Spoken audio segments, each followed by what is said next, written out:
ያ የመምህር ወንድሙ የመምህር ዘላለም ወንድሙ ሁለት አይኖቹ፣ ሁለት ጆሮዎቹ፣ ሁለት የአፍንጫ ቀዳዳዎቹ፣ አንደኛው አፉ በሙሉ በክርስቶስ ፊት የሚበሩ መብራቶች ነበሩ። ሁለት አይኖቹን እንመልከታቸው። የሰውነት መብራት ምን ናት አለ? አይን ናት አለ። አይኑ ብሩህ ከሆነ ሁለመና ምን ይሆናል? ብሩህ ይሆናል። አይን ግን አለ ጨለማ ከሆነ ሁለመና ምን ይሆናል? ይጨልማል። የሱ ሁለት አይኖቹ ለክርስቶስ የተሰጡ መብራቶች ሆነው አያቸዋለሁ። ለምን? አይኖቹ በኃጢአት አላደፉም።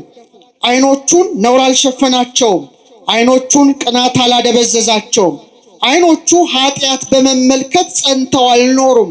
ሁለት አይኖቹ ከልጅነቱ ጀምሮ ብሉይ ኪዳንን ሐዲስ ኪዳንን በማንበብ ምን የሆኑ ነበሩ? ብሩህ የሆኑ ነበሩ። ስለዚህ ለብርሃን የተሰጡ ነበሩ። እነዚህ አይኖች ናቸው ዛሬ የተጨፈኑት። ግን የነፍስ አይኑ ሊያጨልም የሚችል ማንም የለም። አሐዱ አምላክ በዮሐንስ ራእይ ምዕራፍ 1 ከቁጥር 12 እስከ 13 ያለውን ቅዱስ ቃል በመመርመር ይሆናል። እግዚአብሔር አምላካችን፣ እግዚአብሔር ንጉሳችን፣ እግዚአብሔር ሕይወታችን እንድታስተምረን፣ እንድትመክረን፣ እንድታጽናናን ቅዱስ ፈቃድ ይሆንልን። 7 የወርቅ መቅረዞችን አየው። በመቅረዙም መካከል የሰው ልጅ የሚመስል ቆመው ነበረ። ስለ ቃሉ የአምላካችን የልዑል እግዚአብሔር ስም የተመሰገነ ይሁን።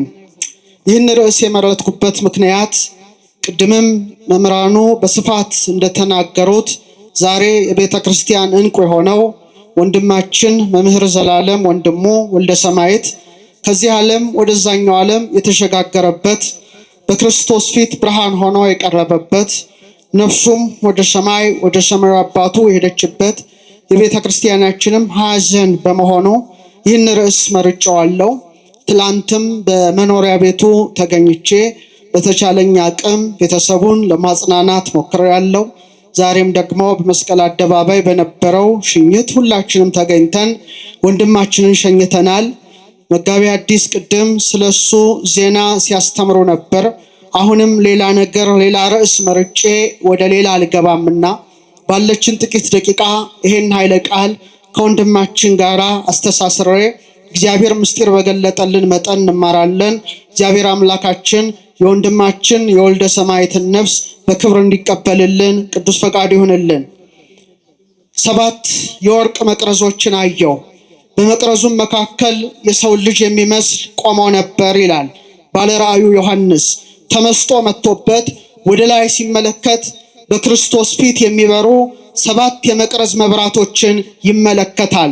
መቅረዝ ማለት ምናልባት ባትረዱት እንኳን እንደ ሻማ ማብሪያ አድርጋችሁ አስቡት። 7 አይጹቅ ወይም 7 ጫፍ ያለው ነው። አሰራሩ በኦሪት ዘጸአት ላይ በስፋት ለሙሴ ነግሮታል። እና በነዛ የመቅረዝ መብራት መካከል ማን ቆሞ ነበር ይላል? የሰው ልጅ የሚመስል ቆሞ ነበር ይላል። እሱ ማን ነው? መድኃኔ ዓለም ክርስቶስ ነው። ስለዚህ አባቶቻችን ሊቃውንት ያን ሲተረጉሙ መቅረዝ ማለት የሰው ልጅ ነው ይላሉ። ምንድነው? የሰው ልጅ ነው። መቅረዙ 7 ክፍሎች አሉት። ሰው በ7 ተከፍሏል። እሳትነት አለን፣ ውሃነት አለን፣ ነፋስነት አለን፣ መሬትነት አለን፣ ልብ አለን፣ ቃል አለን፣ እስትንፋስ አለን። 7 የሥነ ፍጥረት ቀመር ነው። ስንት ዕለታት አሉ? 7 ዕለታት አሉ።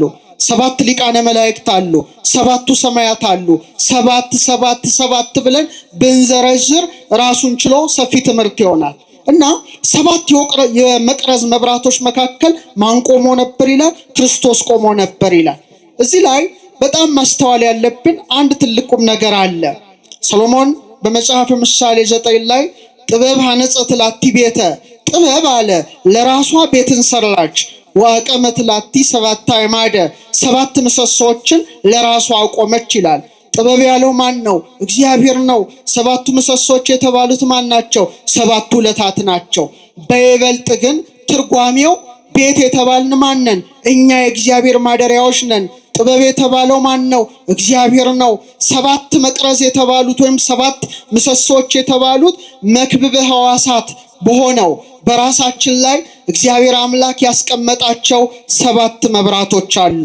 እነዛ መብራቶችን እስቲ እንመልከታቸው። ስንት አይኖች አሉን? አትሳሳቱ። ስንት አይኖች አሉን? ሁለት አይኖች አሉን። ስንት ጆሮዎች አሉን? ሁለት ጆሮዎች አሉን። ስንት የአፍንጫ ቀዳዳዎች አሉን? ሁለት አሉን። ስንት አፍ አለን? አንድ አፍ አለን። ሁለት ሲደመር ሁለት ሲደመር አንድ ስንት ነው? 7 ነው። ስለዚህ በእግዚአብሔር ፊት የሚበሩ 7ቱ መቅረዞች ማለት መክብበ ሕዋሳት በሆነው በራሳችን ላይ የተቀመጡ መብራት ሆነው የተሰጡን እነዚህ 7ቱ አካላት ናቸው። በነዛ መካከል ማን ቆሞ ነበር ይላል? ክርስቶስ ቆሞ ነበር ይላል። ታዲያ ስለዚህ ሁለት አይኖች የማየት መብራቶቹ ነበሩ። ከልጅነቱ እስከ ሕይወቱ ሕልፈት ድረስ ብዙ ቅዱሳት ገዳማትን አድባራትን አይኖቹ አይተዋል። ብዙ ያዘኑ የተከዙ ምዕመናንን አይኖቹ ተመልክቷል። መመልከት ብቻ ሳይሆን በርህራሄው አይኑ ተመልክቶ ያረዳው ሰው የለም። ዛሬ ሕይወት ታሪኩ ሲነበብ ስፍር ቁጥር የሌላቸው ሰዎችን ሲረዳ እንደነበር አይተናል። ክርስቶስ ሐዘንተኞችን እያየ ይራራ እንደነበረ የወንድማችንም አይኖች በክርስቶስ ፊት የበሩ ሁለት መብራቶች የመቅረዝ መብራቶች ነበሩና በአይኑ ፊት ማን ቆሞ ነበር ማለት ነው? ክርስቶስ ቆሞ ነበር ማለት ነው። እስከ ሕይወቱ ፍጻሜ ድረስ ከገጠር እስከ ከተማ እስከ ባህር ማዶ ድረስ ማገልገሉ ሁለት አይኖቹ ሁሌ ማንን ያዩ ነበረ? ክርስቶስንና መስቀሉን ያዩ ነበር ማለት ነው። እናንተ የማታስተውሉ የገላትያ ሰዎች ሆይ ኢየሱስ ክርስቶስ እንደተሰቀለ ሆኖ በፊታችሁ ተስሎ ነበር ይላል። ለእውነት እንዳትታዘዙ ይህንንም እንዳታዩ አዚም ያደረገባችሁ ማን ነው ይላል መምህር ዘላለም። ሁለቱ አይኖቹ ግን ኢየሱስ ክርስቶስን ሲያዩ የኖሩ በመሆናቸው በእውነት ክርስቶስ በመካከላቸው እንደቆመው እንደ 7ቱ መብራቶች ሁለቱን አይኖች መመልከት ግድ ይለናል። ሌላው ሁለቱ የመቅረዝ መብራቶች ዳርና ዳር ያሉት አይጹቆች ሁለቱ ጆሮዎቹ የመስማት መብራት ሆነው የተሰጡት ነበሩ። በሔዋን ጆሮ ምን ገብቶ ነበረ? ንገሩኝ። በሔዋን ጆሮ ምን ገብቶ ነበረ? የሞት መልእክት ገብቶ ነበረ። በሔዋን ጆሮ ማን ነው ያንሾካሸከው? አካለ ከይሲ ማደሪያ ልሳነ ከይሲ መናገሪያ ያደረገው እባቡ ነበረ። ሁለቱ የሔዋን ጆሮዎች ምን ሆነዋል? ጎስቁለዋል፣ ረክሰዋል። ዛሬ በጆሮዎቻችን ብዙ ሐሜቶች ገብተዋል። የመምህራችን ጆሮ ውስጥ የገቡት ግን ማን ናቸው? 4ቱ ወንጌላውያን የጻፉት ወንጌል ነው በጆሮ ሲገባ የኖረው። ቅዱስ ጳውሎስ የጻፋቸው 14ቱ መልእክታት ናቸው በጆሮዎቹ ሲገቡ የነበሩት። ሐዋርያት የጻፉት መልእክታት በጆሮዎቹ ሲገባ፣ ዮሐንስ የጻፈው ራእይ በጆሮ ሲገባ፣ ያም በጆሮ የሰማውን ደግሞ በአንደበቱ ሲመሰክር ኖረዋል። መስማት የማንን ቃል ነው? ንገሩኝ፣ የማንን ቃል ነው? ምን ሰማውስ በምናችን ነው? በጆሮዎቻችን ነው። የመምህር ጆሮዎች በእውነት ሐሜት አልሰሙም። ብዙ ሐሜተኞች አሉ። የሱ ጆሮዎች ግን በሐሜት አልታሙም። የወንድምን ውድቀት አልሰሙም። ሁለቱ ጆሮዎቹ ከልጅነታቸው ጀምሮ የማንን ቃል ተምረው ነበረ? የክርስቶስን ቃል ተምረው ነበረ። ስለዚህ ክርስቶስ ቆሞባቸዋል ማለት ነው። በዚህም ጆሮ በዚህም ጆሮ ማን ቆሟል? ክፉ ሳይሆን ብርሃኑ ቆሟል ማለት ነው። ስለዚህ በእውነት ክርስቶስን ያደመጡ ጆሮዎች ነበሩት። ሌሎቹ ሁለቱ መቅረዞቹ የአፍንጫዎቹ ቀዳዳዎች ናቸው። የአፍንጫ ቀዳዳት ክቡር ነገር ነው። ወገብሮ እግዚአብሔር ለእጓለ እመሕያው መሬተ ምድር፣ እግዚአብሔር ሰውን ከምድር አፈር አበጀው ካለ በኋላ በአፍንጫውም የሕይወትን እስትንፋስ ምን አለበት? አለበት ይላል። ይሄ አፍንጫ የሕይወት እስትንፋስ የገባበት ነው። የሕይወት እስትንፋስ የገባበት አፍንጫ ሁልጊዜ ክፉ ነገር አይስማማው።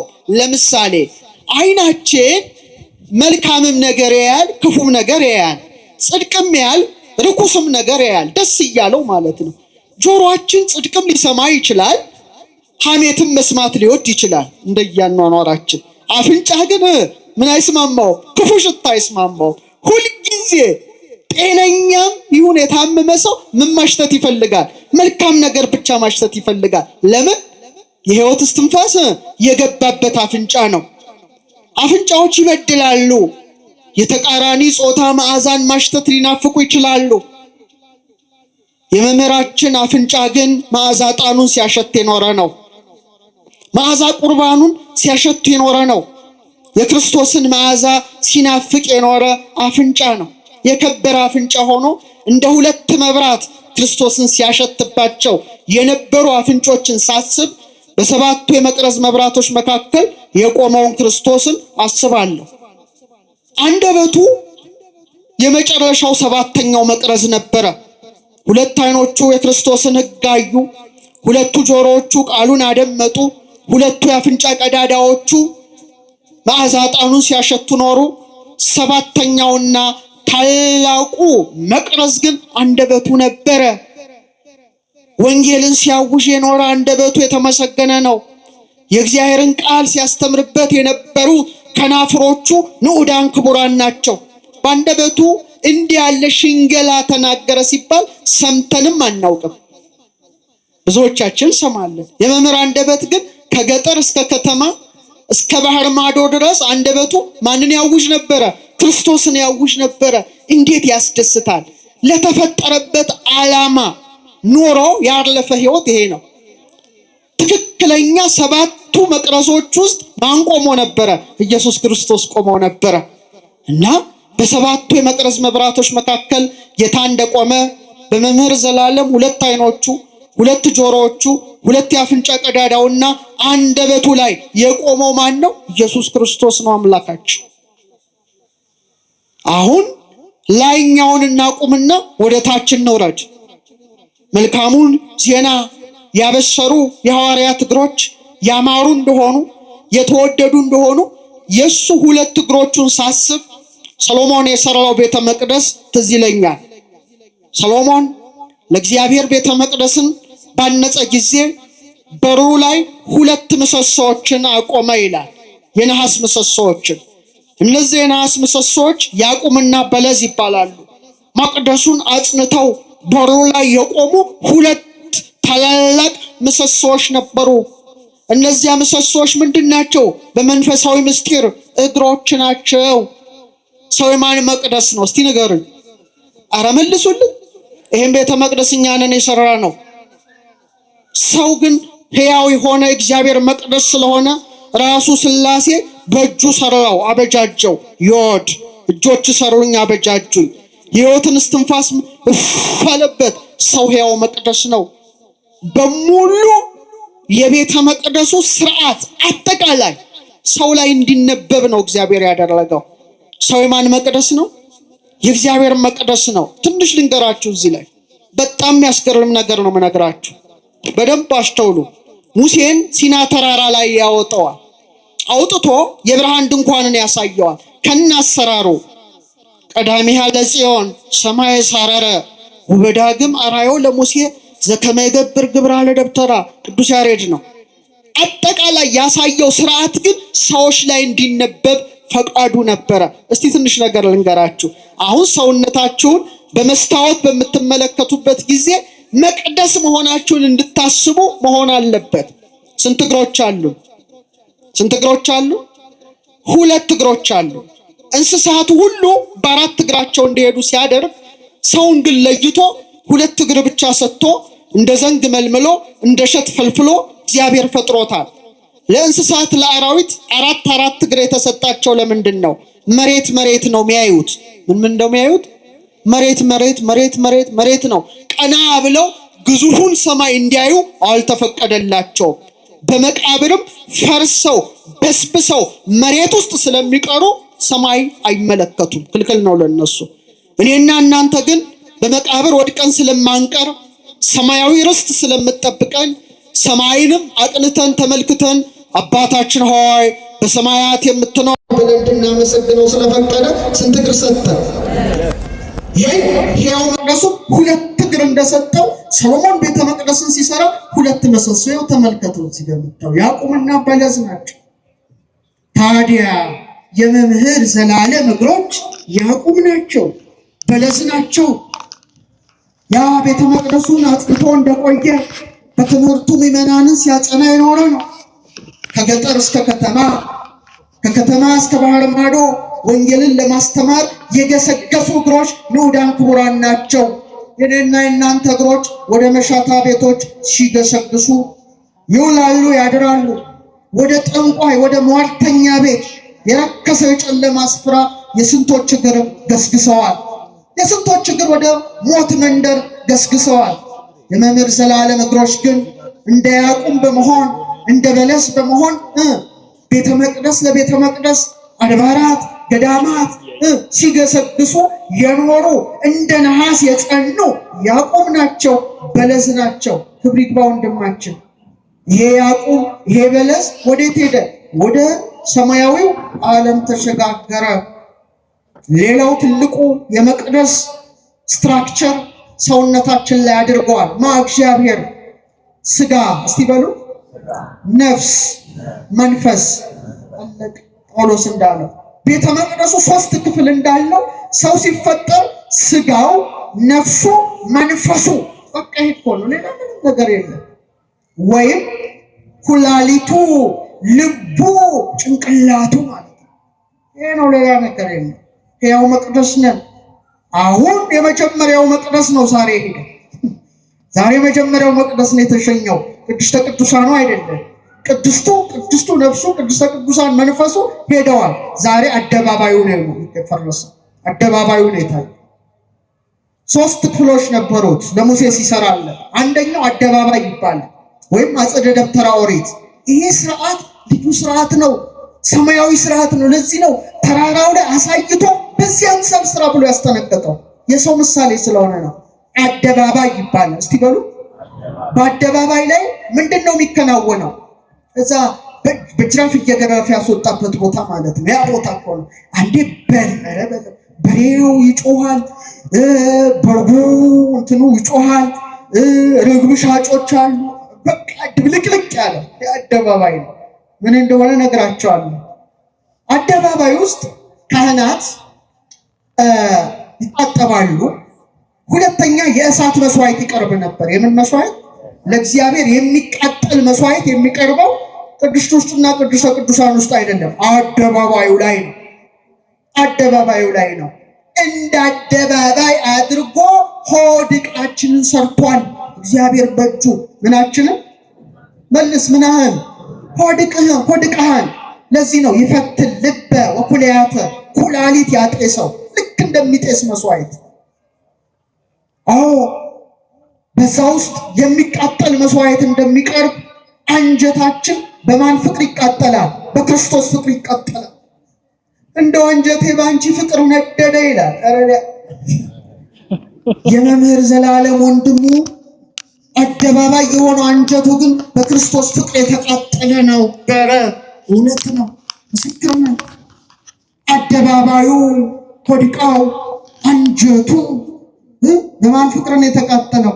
ልክ እንደ ዮሐንስ አማውተ ከርሱ ይላል፣ የሆዱ አንጀት ይላል። እዛ በሰዓታት ላይ እንደ ከመነደ እሳት እንደ እሳት ነበልባል ተቃጠለ ይላል። መስቀሉ ጋር ቆሞ ጌታን ያየዋል።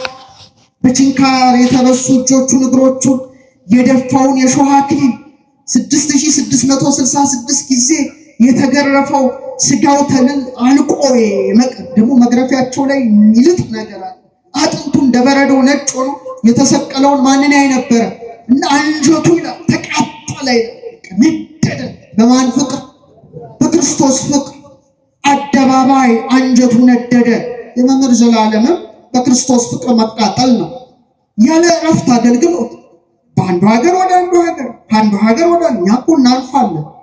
በጾም ላይ፣ በትህረምት ላይ፣ በድንግልና ሕይወት ላይ፣ ከጎን ደጋፊ ባለመኖር ላይ ያለማቋረጥ ይሄ ሁሉ የሆነው አደባባይ አንጀቱ በክርስቶስ ፍቅር ስለተቃጠለ እንጂ እንደኔና እንደናንተ በምግብ ፍቅር፣ በጾታዊ ነገር ፍቅር፣ በእግር ኳስ ተጫዋቾች ፍቅር ስለነደደ ስለተቃጠለ አይደለም። እና እኔ አደባባይ ሆኖ እመለከተዋለሁ። አደባባዩ ላይ በሬ ነበረ ይላል። ምን ነበረ? በሬዎች አስባችሁታ። በጎች ነበሩ። ርግብ ይሸጡ ነበረ። ገንዘብ ለዋጮች ነበሩ። ያ ማለት አንተ እኔ ሁላችን እንደ በሬ የሆነ ትዕቢት፣ እንደ በግ የሆነ የዋህነትን ብቻ የተከተለ ግን ያልተማረ ወይም ያላወቀ ሃይማኖቱን ያላወቀ ሰው ርግብ አይሸጥም። ርግብ የመንፈስ ቅዱስ ምሳሌ ናት። መንፈስ ቅዱስን መሸጥ፣ ገንዘብ መደብር መሆን፣ ሁሉ ነገር ይታይበታል። ይሰማችሁ? አዎ እና እሱ ይሄ ከዚህ ህይወት የራቀ ይመስለኛል። ለምሳሌ አንድ ነገር ልንገራችሁ።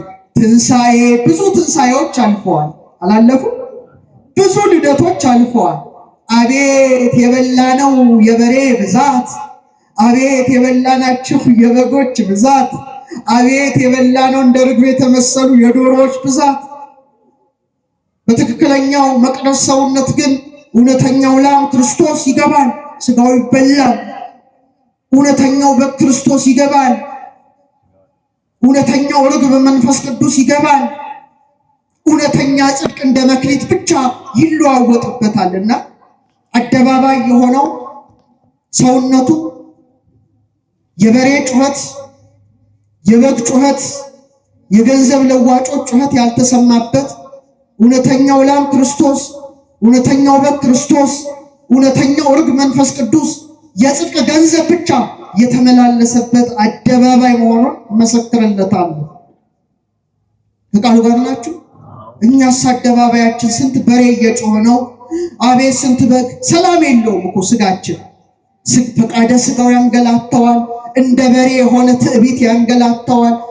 የዘር ንግድ አለው፣ የጎሳ ንግድ አለው፣ የምቀኝነት ንግድ አለው፣ የአመንዝራነት ንግድ አለው፣ የክፋት ንግድ አለው፣ የሐሜት ንግድ አለው። የክርስቶስ መቅደስ ግን እንዲህ አይነት ጩኸት የሚስማማው አልነበረም። እና የመምህራችን ሕይወት ሰላማዊ ይመስለኛል። ሰላማዊ፣ ብዙ በጎች ብዙ በሬዎች የማይጮሁበት፣ ርግብ ሻጮች የሌሉበት፣ ገንዘብ ለዋጮች የሌሉበት፣ እውነተኛው ላም ክርስቶስ፣ እውነተኛው በግ ክርስቶስ፣ እውነተኛው ርግብ መንፈስ ቅዱስ፣ እውነተኛ የጽድቅ መክሊት ወንጌል ብቻ የገባበት ነው።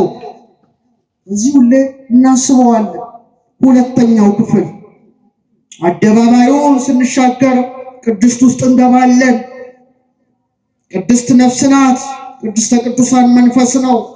ቅድስት ልብ ናት። ቅድስተ ቅዱሳን መክብበ ሕዋሳት ጭንቅላት ነው። ሁለቱንም እናያለን። ዛሬ አደባባዩ ነው ስጋው ሄደው። ቅድስትና ቅድስተ ቅዱሳኑ ግን ወደ ሊቀ ካህናቱ ብቻ ሄደዋል ለሚገባው አካል። ስጋ ለመሬት ስለሆነ ቅድስት ላይ 3 ስርዓቶች እግዚአብሔር አከናወነ። ምን አይነት ነበሩ?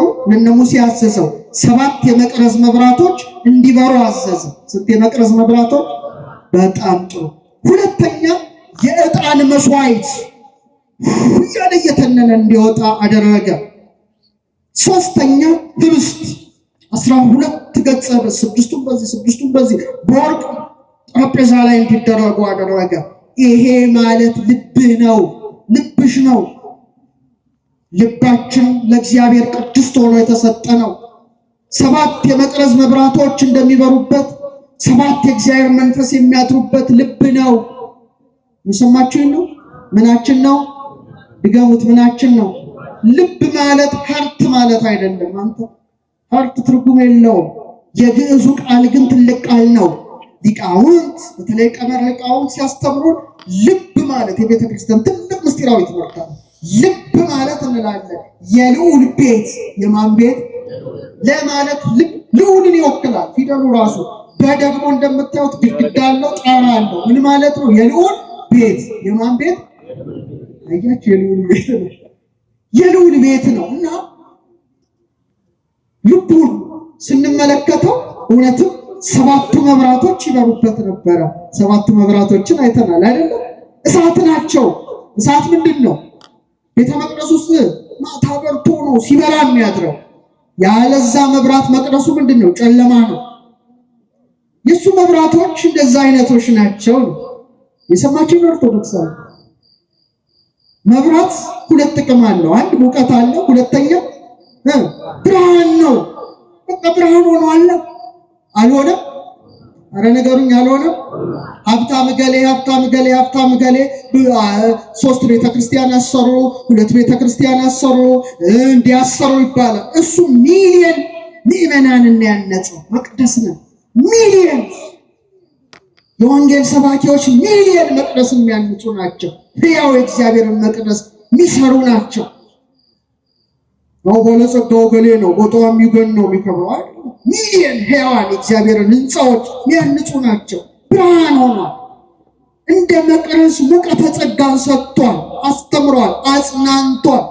ውለታ አለብን ማለት ልክ እንደ ዕጣን መስዋዕት ንጹሕ ጸሎትን ወደ እግዚአብሔር አቅርቧል። እስትንፋስ ያለው ሁሉ ማንን ያመስግን? እስቲ ንገሩ፣ ማንን ያመስግን? ዳዊት የደመደመው በዛ ነው። ደስ ሲል ምስጋናው ሲደመድም እስትንፋስ ያለው ሁሉ ማንን ያመስግን? በቃ እንደ ልብ መንበርነት እስትንፋሱ እስኪወጣ ድረስ ማንን አመስግኗል? አርምሞ ጽርዓት በሌለበት ቃል ሊያመሰግን ደግሞ ወደዛኛው ዓለም ተሸጋግሯል። ይሄ ጽርዓት አለ፣ መቋረጥ አለ። እስትንፋስ ምን ይሆናል? ንገረኝ። ይቋረጣል ነው፣ ግን መንፈሱ ልትቋረጥ አትችልም፣ ይሄዳል። አርምሞ ጽርዓት በሌለበት ቃል፣ ዝምታ መቋረጥ በሌለበት አንደበት ማንን ያመሰግናል? በነፍስ ኧረ መለሱ እግዚአብሔር። በቅድስት ውስጥ እንጀራ ህብስት እንዳለ እንጀራ ምንድን ነው? የእግዚአብሔር ቃል ነው። ህብስት የእግዚአብሔር ቃል ነው አይደል? የእግዚአብሔርን ቃል መግቧል። አልመገባችሁም? መልሱልኝ። እዚህ አውደ ምሕረት ላይ አልመገባችሁም? እዚህ እንኳን ባይሆን በተለያዩ አድባራትና ገዳማት መምህር ዘላለም አልመገባችሁም? ቅድስት ሆኖ ተገኝቷል። ትክክለኛ ቅድስት እንደ ህብስቱ ህብስት የሆነውን የእግዚአብሔርን ቃል መግቧል። እንደ ዕጣን መስዋዕትነት እግዚአብሔር የሚያቀርበውን ጸሎት አቅርቧል እስከ ሕቅታ ነፍሱ ድረስ። እንደ ሰባቱ መቅረስ እንደ ቅድስት ሆኖ ብርሃንን ሙቀትን ሲሰጥ ኖሯል። ቁርበትን አይደለም ሙቀትን ነው የሰጠ። ስለዚህ በረከቱ ይደርብን። ሌላው ቅድስተ ቅዱሳን ነው። ቅድስተ ቅዱሳን ሊቀ ካህናቱ ብቻ የሚገባበት ነው። የከበረ ነው። ሊቀ ካህናቱ ብቻ ይገባል። ታቦተ ጽዮን አለች፣ በትረ አሮን አለ፣ መሶበ ወርቁ መና የያዘው መሶበ ወርቅ አለ። አዎ መምህራችን መምህር ወንድሙ ስለ እውነተኛዋ መሶበ ወርቅ ሲሰብክ ኖሯል። እሷ ማን ናት? ድንግል ማርያም ናት። ስለ እውነተኛው መና ስለ ክርስቶስ ሲያስተምር ኖሯል። እንደ በትረ አሮን ስለ ሊቀ ካህናት ስለ ክርስቶስ ሲያስተምር ኖሯል። ታዲያ ቅድስተ ቅዱሳኑ ጠብቆ ሲቆይ ክርስቶስ ሲሰቀል የመቅደሱ መጋረጃ ለሁለት ምን ሆነ? ንገረኝ። ተከፈለ። ዛሬ መቅደሱ ተከፈለ። ወደ ቅድስተ ቅዱሳን ገባ ማለት ነው። መቅደሱ ተከፈለ። ወደዛኛው መቅደስ ተሻገረ። ያ የተደበቀ አይታይ የነበረው ነገር ምን ሆነ? ታየ ማለት ነው አይደል? መጋረጃው ሲከፈል ይሰማችሁ ነው። መጋረጃ ሲዘጋ ታያላችሁ? አታዩ? አናይም። ሲከፈትስ ምን ሆነ? ውስጡ ያለውን ታያላችሁ። ለምሳሌ ቤተ መቅደሱ መጋረጃ ሲከፈት ታቦተ ሕጉ እንደምታዩት፣ መንበሩ ላይ ድንግል ማርያም ይዛው እንደምታዩት፣ ጻሕሉን ጽዋውን እንደምታዩት ዛሬ ለሱ የመቅደሱ መጋረጃ መሰንጠቅ ነው። ወደ ማን ገባ? ወደዛኛው አይደል? ያኛው ሊቀ ካህናት ወደሚያይበታል ሽግግር ነው። ቅድም ትራንዚት አለ መቆራጭ ይቀባባል። ዛሬ መቅደሱ መጋረጃው እስካሁን በድንግዝግዝ ያይ ነበረ፣ ያስተምሩ ነበረ። አሁን ደግሞ ፊት ለፊት እናያለን እንዳለው መጋረጃው ተሰንጥቆ ፊት ለፊት ወደሚያይበት ዓለም ምን ሆኗል? ተሸጋግሯል። ሞት አይደለም፣ ሽግግር ነው። ይህን ማወቅ ያስፈልጋል። ስለዚህ ሁለንተና ሐዋሱ ለእግዚአብሔር ሆኖ በማለፉ ነው ዛሬ ሁላችንም ነጭ ለብሰን አዝነን ተክዘንም ቢሆን የሸኘ ነው። የሰማችሁ ነው ተወሳ። ሌላው እንደና ክራይ ብቻሮስ የሰው ልጅ ይገርማል። ሕያው መቅደስ ነው፣ ክቡር ነው። ዛሬ ሰውን ክብር አልተረዳንም። ዛሬ አልተረዳንም። በጣም በጦርነት ሚረክፈው እኮ እግዚአብሔር ሕንጻ ነው። ዛሬ ቤተ መቅደስ ሲቃጠል የያችንን እናስነካዋለን። ስንት የሰው ሕንጻ ፈርሷል። በእንታችን ግን አይደለም። ግራ የገባን የሰው ክብር አልተረዳንም። ሰው የሥላሴ ሕንጻ ነው፣ ከመቅደሱ እኩል ነው። ነገር ግን ልዩነቱ መቅደስ ሰውነታችን በኃጢአት ረክሷል። ይህ ግን በቅድስና ሁሉ ችግሩ ያለው እንደዛ እንድንሆን አልተሰራንም ነበር። በጣም የሚገርመው አንድ ትልቅ ቁም ነገር ነው የምነግራችሁ። ዛሬ ሰው ሲያርፍ አጥበን ስመን ገንዘን በክብር የምንሸኘው ለምንድን ነው? አካለ ስጋው ራሱ ምንድን ነው? ክቡር ስለሆነ ነው። ይሄን ስጋ ክርስቶስ ተዋህዶታል። ይሄ ስጋ በ40 ቀን በ80 ቀን ተጠምቆ ልጅነትን አግኝቶ ስጋውን በልቷል፣ ደሙን ጠጥቷል። ይሄ ስጋ በዕለተ ምጽአት ከሞት ምን ይሆናል? ይነሳል። ለምን መሰለሽ? አሁን አንድ ምስጢር ልንገር። ጌታችን በዕፀ መስቀል ላይ ሲሰቀል እድሜው 33 ዓመት ነበረ። 33 ዓመት በሽፍት ትርጓሜው የራስ ቅል ወደሚባል ወደ ጎልጎታ ወሰዱት ይላል። እስቲ ትርጓሜው በልስቱ የራስ ቅል ወደሚባል ወደ ጎልጎታ ወሰዱት። እዛም መስቀሉ ተተከለ። የኔና የናንተ ጌታ ከሰማይ ዝቅ ከምድር ከፍ ብሎ ተሰቀለ። ስጋውን ቆረሰ፣ ደሙን አፈሰሰ። ያ ላንተ ለኔ ለሁላችን የተከፈለ መስዋዕትነት ነው። በበግና በበሬ ደም ሳይሆን በእውነተኛው መሲህ በክርስቶስ ደም የተዋጀን የሱ የፍቅር ምርኮኞች ነን። የሰማችሁ?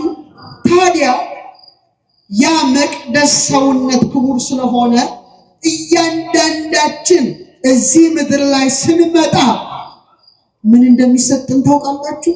የክርስቶስ እድሜ አተመብን። ማንም ሰው ምድር ላይ ሲመጣ የራስ ቅል ይሄ ነው አይደለም ወይ? ስከልቦም ይሄ ስከል ራስ ቅል ከዚህ ጀምራችሁ እስከዚህ ድረስ ብትቆጥሩ የሳይንቲፊክ ፕሩፍ የሆነ ነው የምነግራችሁ። ዝም ብሎ የሆነ አይደለም። ሰው ዝም ብሎ የሆነ አይደለም። እያንዳንዱ ስሩ ምስጢር አለ። እዛ ውስጥ አልገባ ካንም ጋር 33 ነው። በድንቅ ስንት ነው? ድገሞ እስቲ ቨርተብሬ የጀርባ አጥንት ቁጥር እያንዳንድሽ 33 ነው። እድሜው ነው እዚህ ላይ የታተመው። መቅደስህን ወቅ፣ መቅደስ መሆንሽን ወቂ።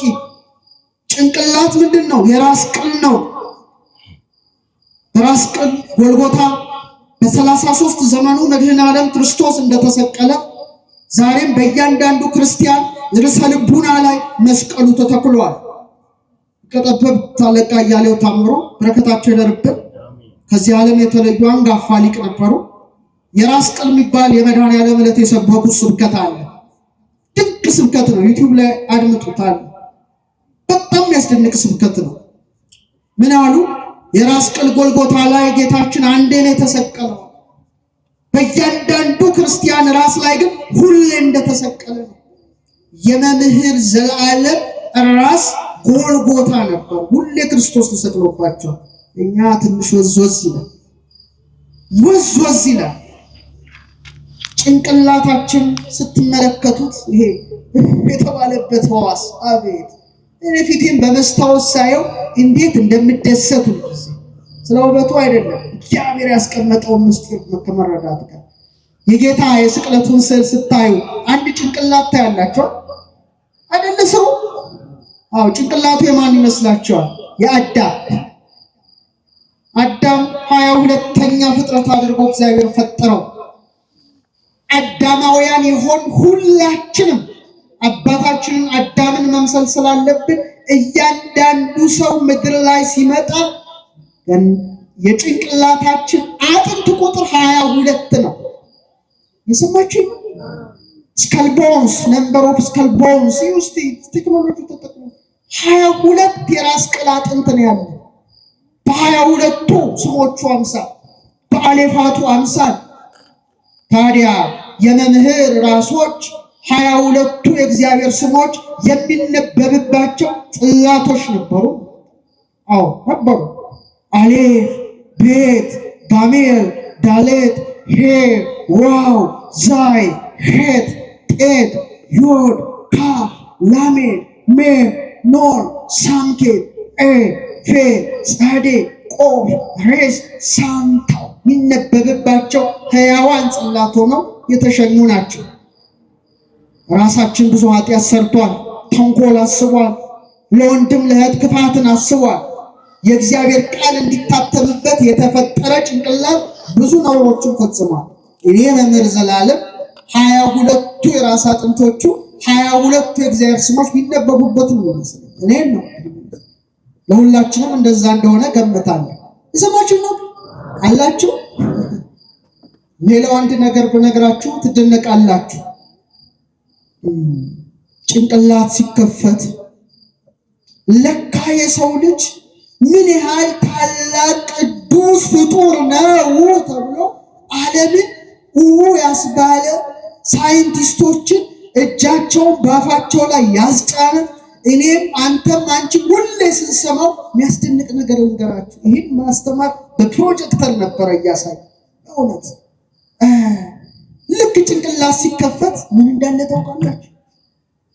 በጣም የሚያበራ በጣም የሚፍለቀለቅ ዘይት አለ። ወደ ታች ወርዳ መጀመሪያ ከዚህ ጋር ነው የሚመጣው፣ በዚህ ጋር ይመጣል ይላል። 33ቱን አጥንት ያልፍና ጭንቅላት ላይ ምን ይሆናል? ይፍለቀለቃል።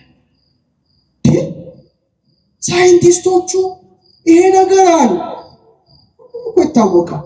እኛንን ማናውቀው ወይ ከትምህርቱ የለም ወይ ከሳይንሱ የለም ወይ ከሃይማኖቱ በጣም ተቸግረን ይሄ ያሉ ክራይስት ኦይል ነው ዮሐንስ። እነሱ ባይሉትም ዮሐንስ ነግሮናል። እያንዳንዳችሁ ከቅዱሱ ቅባት ተቀብላችኋል፣ እውነት ነው አለ። ምን ተባለ? ክራይስት ኦይል፣ ክርስቶስ ቅባት ማለት ነው። መሲህ እሱ ዘይት ተባለ። ግን የሚደንቃችሁ እሱ አይምሰላችሁ። 3 ቀን ስንት ቀን? 3 ቀን እዚህ ጋር ይቆይና ወደ ላይ ይወጣል። በወር 3 ቀን ክርስቶስ ከዚህ እኮ ነው የሚወርደው። ልክ ከሰማይ ሰማያት ጌታ እንደወረደ ከዛ እዚህ ጋር 3 ቀን ቆይቶ እንደገና ይወጣል። ጌታ በመቃብር ስንት ቀን አደረ? 3 መዓል 3 ሌሊት እንደገና ይወጣል። ምን ትለዋለህ እንዴ? ትልቅ መቅደስ ነን። እንደገና ጭንቅላት ሲከፈት የሕይወት ዛፍ ነጭ ዛፍ አለ። እዚህ ጋር ነጭ ዛፍ ትሪ ኦፍ ላይፍ አሉ ሳይንቲስቶቹ። መንፈስ ቅዱስ ነው የሚያናግራቸው አይመስልም? ሰርጀንቶቹ ትሪ ኦፍ ላይፍ የሕይወት ዛፍ ነጭ ነው። እንደ ከነዓን ማር እንደ ከነዓን ወተት የመሰለ ይፍለቀለቃል እዚህ ውስጥ። ይሄ ሲቆም ነው ሰው የሚቆመው። ሴሎችን እንደ ሙጫ አጣብቆ የያዘ ያንተንም የኔንም ሕዋስ ላሚኒን ፕሮቲን ይባላል። ዛሬ እንማረው ውስጥ ጉግል አድርገው። ምንድን ነው የያዛችሁት? ሞባይል ቲክቶክ ወሬ ስናደምጥ ይመሻል ይነጋል። ምን ተራለ? ላሚኒን ክሮስ ጉግል አድርገህ ስትመለከት ጌታችሁ ዘርግቶ እንደተሰቀለ ነው የሚያሳይ። ሁሉ በእርሱ ተጋጥሟል አለ ቅዱስ ጳውሎስ ቆላስይስ ላይ። ያ ሲቆም ቆመ። ለካ ሕይወታችን ክርስቶስ ነው። ብንኖር የክርስቶስ ነን፣ ብንሞትም የማንን? የክርስቶስ ነን። ስጋችን የእሱ አደባባይ፣ ነፍሳችን የእሱ ቅድስት፣ መንፈሳችን የእሱ ቅድስተ ቅዱሳን አድርገን እንድንኖር የተሰራ መቅደሱ ነበር። ግን አልሆነም። በሬው ይጮሃል፣ በጉ ይጮሃል፣ ርግብ ሻጮች አሉ፣ ገንዘብ ለዋጮች ይተራመሱብናል። ኮያት ፍቶታ ታጣው ጌታ በፍቅር ጅራፍ ወደሱ እንዲጠራን እነዚህን በሬዎች፣ እነዚህን በጎች፣ እነዚህን ርግቦች፣ እነዚህን ገንዘብ ለዋጮች ከሐዋሳታችን እንዲያወጣልን ፈቃዱ ይሁን። የሱ መቅደስ ብቻ አድርጎ ይስራ። መምህር ሰውነትን በዛ ልክ ነው ማያቸው። የሰማችሁ ነው ትምህርት ነው ሰር ነጋበል ውስጥ መጨረሻ ይነግራችሁ ላምጣ 3 ደቂቃ 4 ደቂቃ። ሁሌ በወንጌል አገልግሎት የተገናኘንባቸው ወደ ምህረቶች የወይኔ መጀመሪያ ያስተምራሉ፣ እሱ ሁለተኛ ያስተምራል። የማስተማር ሂደት ግን ወደ ምህረት ላይ ተቀምጦ እጆቹ መጽሐፍ ቅዱስ ይዘዋል። ሁሌም ሶሻል ሚዲያ ላይ ፖስት የሆነውን ስታዩ በእጁ ምን ይዟል? አረ መልሱልኝ፣ መጽሐፍ ቅዱስ። በጣም የሚገርም እኮ ነው። መጽሐፍ ቅዱስ እጅ ማለት ጽላት ነው። እግዚአብሔር አብ የሙሴን ሕግ በጣታችን የልጁን ሕግ በልባችን ላይ አትሞታል። ይሄን ማወቅ ያስፈልጋል። የእግዚአብሔርን ቃል በጣቶች ሰራቸው ማለት ምስጢሩ ምንድነው?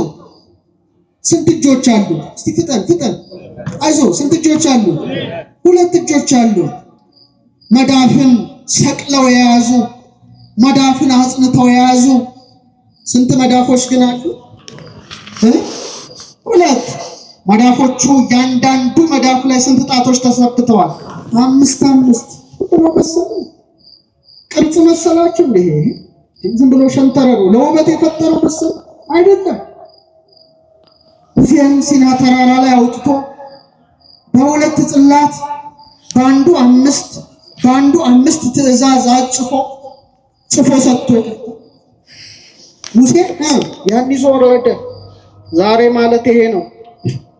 ስንት እጅ አለ? አረ ንገሩ። እነዚህ ሁሉ ትእዛዛት አለ በሁለቱ ሕግጋት ተሰቀሉ አለ። ፍቅረ ቢጽ ነው ቀኝ እጅ፣ ፍቅረ እግዚአብሔር ነው ቀኝ እጅ፣ ይቅርታ ፍቅረ ቢጽ ነው ግራ እጅ። እንደ ሁለት ጽላት ሁለት መዳፎችን የሰጠ እንደ 10 ቃላት 10 ጣቶችን የሰጠ ማን ነው? እግዚአብሔር ነው። ታዲያ ጽላት መዳፉ ብሉይ ኪዳንና አዲስ ኪዳንን አስቀምጦበታል። ትክክለኛ ስራውን ያከናወነ መዳፍ ነው። እኛ በጣቶቻችን የሰራነውን ነገር አስቢ እስቲ። በጣትሽ ምን ሰርተሻል? ምን ሰርተሃል? ይሄ ጣት የሱ ጣቶች ግን ትክክለኛ አትስረቅ፣ አታመንዝር፣ እነዚህ ቃላቱን ደርድረው ሰርተዋል፣ ቆርሰዋል፣ ጉርሰዋል። ዛሬ ታሪኩ ሲነበብ ራሳችን እንደ መስታወት እንድናይ አድርጎናል። ጣቶቹ ቀደው አልብሰዋል፣ ቆርሰው አጉርሰዋል፣ ቀጥተው አጠጥተዋል። እግዚአብሔር ቃላትን የፈጸሙ ጣቶች ናቸው። አንዱ እዚህ ውስጥ በጣቶቻቸው መርዝ በጥብጠው ወንድም እህቶቻቸውን ያሳበዱ የተረገሙ ቃየላውያን ጣቶች አሉ።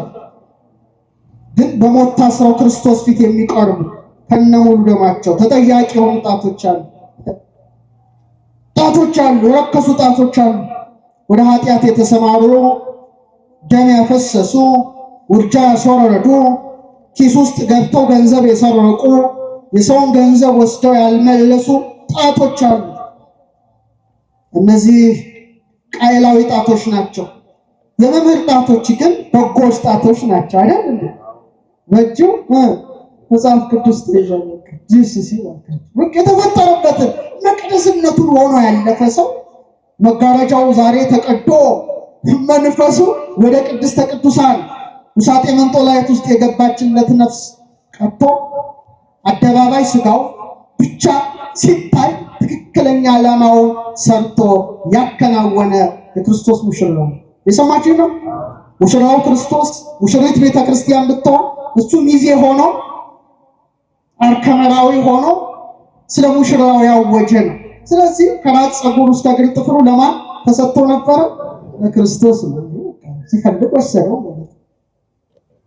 የሰው የመጨረሻ አካሉ ምንድነው? ፍጠን መጨረሻ አካላችን አንቺ የመጨረሻ አካልሽ ምንድነው? ከራስ ፀጉር መጨረሻ እስከ እግር ጥፍር አይደል? መጨረሻው ፀጉር ነው። ቀጥሎስ ጥፍር ነው። አይዟችሁ እንዴ ነቃበል ምንድነው የመጨረሻው አይደል? ሴል ናቸው ሁለቱም። የሚገርመው ፀጉራችሁን ስትቆረጡ ያማችኋል። ጥፍራችሁን ስትቆረጡ ያማችሁ ኖሮ ጉድ ይፈላል። ሴል ከሴል የተዋቀረ ነው። ለምን ሞትን የሚወክሉ ናቸው ሁለቱም። ለዚህ ነው የምትቆርጣቸው። መቃብያን ይናገራል። ታኖስም ወስዶታል። ፀጉር መብቀሉ የመወለድ ነው ይላል። ማደጉ የማደግ ነው። ትላጨዋለህ የመሞት ነው። ተላሽታ አትቀርም። ዳግመኛ ምን ይሆናል? ይበቅላል። አንተ ሙተህ አትቀርም። ክርስቶስ ሲመጣ ትነሳለህ ነው። እስ ይላል። ጥፍር መብቀሉ ወይ ጥፍርሽ መብቀሉ የመወለድሽ ነው። ማደጉ የማደግሽ ነው።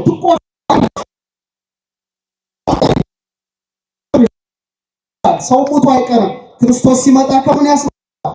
ከሞት ያስነሳዋል። ሲመሽቷል። ቤት እንሄዳለን። ከዛስ እሺ ትበላላችሁ። እሺ ምግብ ነው ሄዳችሁ። ከዛስ እንዴት ነው የምትተኙት? ቆማችሁ ነው ወይስ ተጋድማችሁ? ቆሞ ይተኛል። እሺ ተጋድማችሁ ተኛላችሁ። ግን ተኝታችሁ ምን ታያላችሁ? ስጋችሁ ሲል ነፍስ ህልም ስታልም ታድራለች። ጠዋት አላርም ሲጮህ ወይም ዶሮ ሲጮህ ወይም ጎህ ሲቀድ ብርሃን ሲመጣ ፀሐይ ስትወጣ ብድግ እንላለን። ይሄ ማለት ያንተ ያንቺ የሁላችን ህይወት ነው። ሲመሽ መተኛታችን፣ በጨለመሽ ሞት ከዚህ ዓለም እንሰናበታለን። ለምን አናይ? ተከድነናል። አደባባዩ ፈርሷል። ቅድስቱና ቅድስተ ቅዱሳኑ ነው የማይፈርሰው። ከዛ አልጋ ላይ መጋደማችን መቀበራችን ነው። ህልም ማለማችን ነፍስ በሕያውነት መኖሯን ያመለክታል። ጠዋት ደወሉ ሲጮህ ለመነሳት ሚካኤል መለከቱን ያስጮሃል። ፀሐይ ስትወጣ እንደመነሳት እውነተኛው ፀሐይ እውነተኛው ብርሃን ምንወደው መድኃኔዓለም ይመጣል። ያኔ ከሞት እንቅልፍ ነቃለን። ጳውሎስ ንቃ መዋዕት ትነውም፣ አንተ የተኛው ሟች ንቃ አለ። ማን ያበራልሃል? ክርስቶስ በለስቲበት ድገሙት እስቲ ስሙ። ወያበር ለከ ክርስቶስ፣ ክርስቶስ ያበራልሃል አለ። እኔ እንግዲህ ከዋክብቱ ዓለም ስላለ ደግሞ እንደው እነዛም ባላነሳ ቅር ይለኛል። ፀሐይ የኛ ምሳሌ ናት። ውስጥ ፀሐይ ሲመጽላሎቶ ይላል ዳዊት። ጥላውን በፀሐይ ላይ ኖረ። የአንድነት ሶስትነት ብቻ አይደለም፣ ያንተም የኔ ነው። ፀሐይ እንደመውጣት ትወለዳለህ። ጠፈር ላይ እንደመኖር ትኖራለህ። ፀሐይ በሰማይ ላይ ደምቆ እንደሚያበራ ደምቀህ ትኖራለህ በምድር ላይ። ሰዓቱ ሲደርስ ግን ፀሐይ ትጠልቃለች፣ አንተም ትጠልቃለህ፣ ትለያለህ። ግን ፀሐይ ጠዋት መልሳ ይወጣል። እኛም ሞተን አንቀርም። ፀሐያችን ማን ነው? ክርስቶስ ነው። ሲመጣ ከሞት ይነሳ። እንዴት ደስ ይላል! እንዴት ደስ ይላል! በመጨረሻ ያን ዛፍን ባላነሳው ቅር ይለዋል። ይህ ዛፍ አንተን አንቺን ይመስላል። ገበሬ ዘርን ይጥላል ወይም ችግኝ ይተክላል። ከዛ ዛፉ ይበቅላል፣ ያድጋል፣ ያብባል፣ ያፈራል፣ ይደርቃል፣ ይቆረጣል፣ ይታጨዳል፣ ይወቃል፣ ጎተራ ይገባል። ከጎተራ ወጥቶ ተዘርቶ አሽቶ በቅሎ በስሎ 30 60 100 ያፈራል። አንተን አንቺን እኔን ይመስላል። ገበሬ ዘርን ይዞ መሬት እንደሚጥል አንተም እኔም አንቺም ስንጸነስ ከአባት ዘር ወደ እናት ማህፀን ተወረወርን።